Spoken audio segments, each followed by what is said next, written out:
tells a story, and he tells a story that 14 or 15 people were alongside an old logging road working when they saw an object come out of the sky and like come over the trees or whatever, and it headed towards a herd of elk, and the elk, one of the elk looked injured or something, I think they said. And well, the thing is, there was no noise.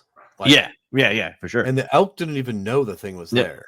And the elk just got carried away. It just like tractor beamed. It didn't even go inside of it. It literally just flew underneath of it. And they said there was no like cables or anything that they could see. Like it just carried this elk off and just flew off.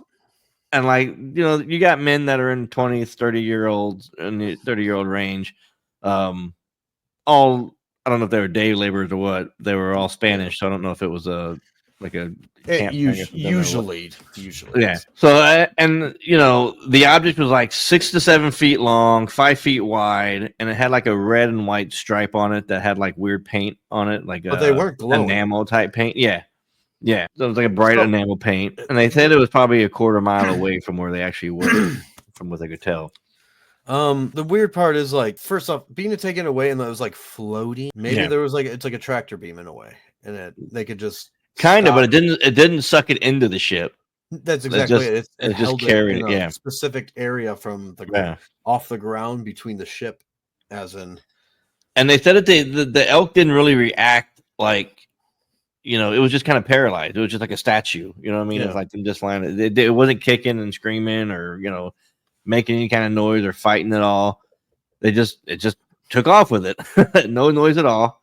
So this is like, they brought up in a really good point that I didn't even like connect or like think about, but like early on in life, like in London and England and all that, they had the mad cow disease. Yeah. So the same thing's happening with our deer and our elk here, where there's like the zombie disease.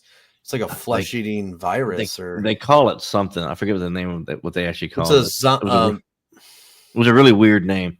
Yeah, but they're telling hunters like to have your meat checked before you eat it. You know, and that's like the thing that sucks is because of like, what if like, just saying hypothetically, what if the aliens did that to the mad cow disease, like for mad cow disease, and also now it's in our regular hunt, like, and it's weird. It's always hunters, but now that's the problem. Like they're gonna eat, and the thing is, everyone said it was all right to eat, like the cows. Obviously, killed a lot of people. Yeah, the mad cow they said was not transferable to humans, and they had to kill like 4 million cows. And boy, were they wrong! Like, oh yeah, but the thing, same thing with this, dude. It's like a zombie, it's a flesh-eating zombie virus on elk and deer. So the weird thing is they think they found this elk. They don't know if it's the exact same elk, but it was. That's where I was a little lost. And kind of heading in the same direction. Some like 6 or 7 days later,